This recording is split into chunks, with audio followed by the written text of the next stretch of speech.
नारायण नारायण नारायण नारायण। श्रीमद्भागवत तृतीय स्कंध अथैकादशोऽध्यायः। 11वां अध्याय मनवंतरादि काल विभाग का वर्णन। श्री मैत्रेय जी कहते हैं, विदुर जी, पृथ्वी आदि कार्य वर्ग का जो सूक्ष्मतम अंश है, जिसका और विभाग नहीं हो सकता तथा जो कार्य रूप को प्राप्त नहीं हुआ है और जिसका अन्य परमाणुओं के साथ संयोग भी नहीं हुआ है, उसे परमाणु कहते हैं। इन अनेक परमाणुओं के परस्पर मिलने से ही मनुष्यों को भ्रमवश उनके समुदाय रूप एक अवयवी की प्रतीति होती है। यह परमाणु जिसका सूक्ष्मतम अंश है, अपने सामान्य स्वरूप में स्थित उस पृथ्वी आदि कार्यों की एकता, समुदाय अथवा समग्र रूप का नाम परम महान है। इस समय उसमें न तो प्रलय आदि अवस्था भेद की स्फूर्ति होती है, न नवीन प्राचीन आदि काल भेद का भान होता है और न घट पट आदि वस्तु भेद की ही कल्पना होती है। साधु श्रेष्ठ, इस प्रकार यह वस्तु के सूक्ष्मतम और महत्तम स्वरूप का विचार हुआ।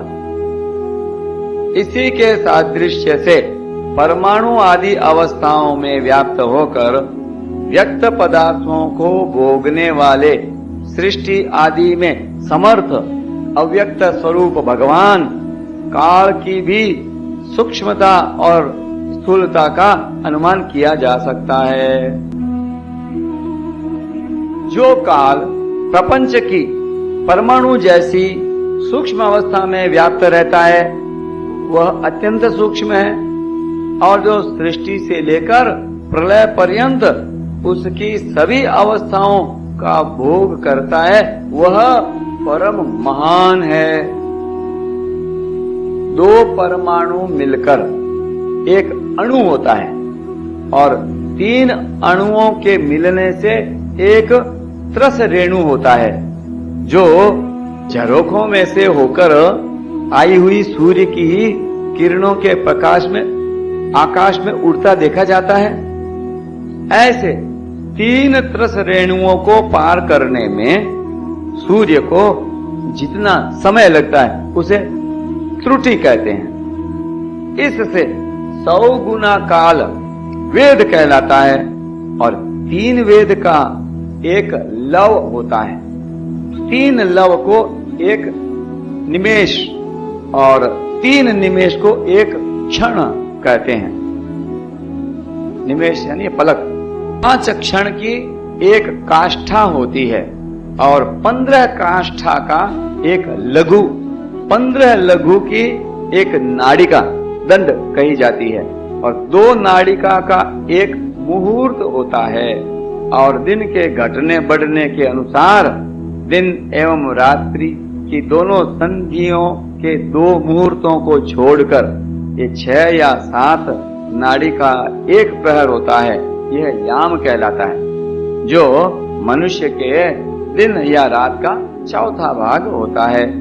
6 पल तांबे का एक ऐसा बर्तन बनाया जाए जिसमें एक प्रस्थ जल आ सके और 4 मासे सोने की 4 अंगुल लंबी सलाई बनवाकर उसके द्वारा उस बर्तन के पैंदे में छेद करके उसे जल में छोड़ दिया जाए।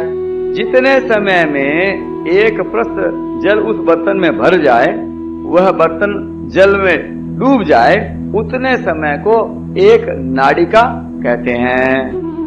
विदुर जी, 4-4 प्रहर के मनुष्य के ये दिन और रात होते हैं और 15 दिन रात का एक पक्ष होता है, जो शुक्ल और कृष्ण भेद से 2 प्रकार का माना गया है।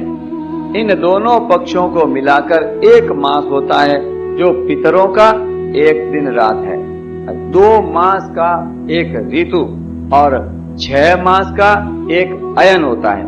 ये अयन दक्षिणायन और उत्तरायण भेद से दो प्रकार का है। ये दोनों अयन मिलकर देवताओं के एक दिन रात होते हैं तथा मनुष्य लोक में ये वर्ष या 12 मास कहे जाते हैं। ऐसे 100 वर्ष की मनुष्य की परम आयु बताई गई है। चंद्रमा आदि ग्रह, अश्विनी आदि नक्षत्र और समस्त तारामंडल के अधिष्ठाता काल स्वरूप भगवान सूर्य परमाणु से लेकर संवत्सर पर्यंत काल में 12 राशि रूप संपूर्ण भुवन कोश की निरंतर परिक्रमा किया करते हैं। बोले श्री सूर्य नारायण भगवान की जय। सूर्य, बृहस्पति, सवन, चंद्रमा और नक्षत्र संबंधी महीनों के भेद से यह वर्ष ही संवत्सर, परिवत्सर, ईरावत्सर, अनुवत्सर और वत्सर कहा जाता है। विदुर जी, इन 5 प्रकार के वर्षों की प्रवृत्ति करने वाले ये भगवान सूर्य की तुम उपहार आदि समर्पित करके पूजा करो। ये सूर्य देव पंचभूतों में से तेज स्वरूप हैं और अपनी काल शक्ति से बीज आदि पदार्थों की अंकुर उत्पन्न करने की शक्ति को अनेक प्रकार से कार्योन्मुख करते हैं। ये पुरुषों की मोह निवृत्ति के लिए उनकी आयु का क्षय करते हुए आकाश में विचरते रहते हैं तथा ये ही सकाम पुरुषों को यज्ञ आदि कर्मों से प्राप्त होने वाले स्वर्ग आदि मंगलमय फलों का विस्तार करते हैं। बोले श्री सूर्य नारायण भगवान की। विदुर जी ने कहा, मुनिवर, आपने देवता, पितर और मनुष्यों की परमायु का वर्णन तो किया। अब जो सनक आदि ज्ञानी मुनिजन त्रिलोकी से बाहर कल्प से भी अधिक काल तक रहने वाले हैं, उनकी भी आयु का वर्णन कीजिए। आप भगवान काल की गति भली भांति जानते हैं, क्योंकि ज्ञानी लोग अपनी योग सिद्ध दिव्य दृष्टि से सारे संसार को देख लेते हैं। मैत्रेय जी ने कहा, विदुर जी, सत्ययुग, त्रेता, द्वापर और कली, ये 4 युग अपनी संध्या और संध्या अंशों के सहित देवताओं के 12 सहस्र वर्ष तक रहते हैं, ऐसा बतलाया गया है। इन सत्य आदि 4 युगों में क्रमशः 4, 3, 2 और 1 सहस्र दिव्य वर्ष होते हैं और प्रत्येक में जितने सहस्र वर्ष होते हैं उससे दुगुने 100 वर्ष उनकी संध्या और संध्या अंशों में होते हैं। अर्थात सतयुग में 4000 दिव्य वर्ष युग के और 800 संध्या एवं संध्या अंश के, इस प्रकार 4800 वर्ष होते हैं सतयुग में। इसी प्रकार त्रेता में 3600, द्वापर में 2400 और कलयुग में 1200 दिव्य वर्ष होते हैं। मनुष्यों का 1 वर्ष देवताओं का 1 दिन होता है, अतः देवताओं का 1 वर्ष मनुष्यों के 360 वर्ष के बराबर हुआ। तो इस प्रकार मानवीय मान से कलयुग में 4,32,000 वर्ष हुए तथा इससे दुगुने द्वापर में और त्रिगुने त्रेता में और चौगुने सत्ययुग में होते हैं। युग की आदि में संध्या होती है और अंत में संध्या अंश। इनकी वर्ष गणना सैकड़ों की संख्या में बतलाई गई है। इनके बीच का जो काल होता है उसी को काल वेत्ताओं ने युग कहा है। प्रत्येक युग में एक एक विशेष धर्म का विधान पाया जाता है। सत्ययुग के मनुष्यों में धर्म अपने 4 चरणों से रहता है। फिर अन्य युगों में अधर्म की वृद्धि होने से उसका एक एक चरण क्षीण होता जाता है। प्यारे विदुर जी, त्रिलोकी से बाहर महरलोक से ब्रह्मलोक पर्यंत यहाँ की 1 सहस्र चतुर्युगी का एक दिन होता है और इतनी बड़ी रात्रि होती है जिसमें जगत कर्ता ब्रह्मा जी शयन करते हैं। उस रात्रि का अंत होने पर इस लोक का कल्प आरंभ होता है। उसका क्रम जब तक ब्रह्मा जी का दिन रहता है तब तक चलता रहता है। उस एक कल्प में 14 मनु हो जाते हैं। प्रत्येक मनु 71 चतुर्युगी से कुछ अधिक काल तक अपना अधिकार भोगता है। प्रत्येक मनवंतर में भिन्न भिन्न मनुवंशी राजा लोग, सप्तऋषि, देवगण, इंद्र और उनके अनुयायी गंधर्वादी साथ साथ ही अपना अधिकार भोगते हैं। यह ब्रह्मा जी की प्रतिदिन की सृष्टि है जिसमें तीनों लोकों की रचना होती है। उस समय अपने अपने कर्म अनुसार पशु पक्षी, मनुष्य, पितर और देवताओं की उत्पत्ति होती है। इन मनवंतरों में भगवान सत्वगुण का आश्रय ले अपनी मनु आदि मूर्तियों के द्वारा पौरुष प्रकट करते हुए इस विश्व का पालन करते हैं। काल क्रम से जब ब्रह्मा जी का दिन बीत जाता है तब वे तमोगुण के संपर्क को स्वीकार कर अपने सृष्टि रचना रूप पौरुष को स्थगित करके निश्चेष्ट भाव से स्थित हो जाते हैं। उस समय सारा विश्व उन्हीं में लीन हो जाता है। जब सूर्य और चंद्रमा आदि से रहित वह प्रलय रात्रि आती है तब वे भूः वह स्वः तीनों लोक उन्हीं ब्रह्मा जी के शरीर में छिप जाते हैं।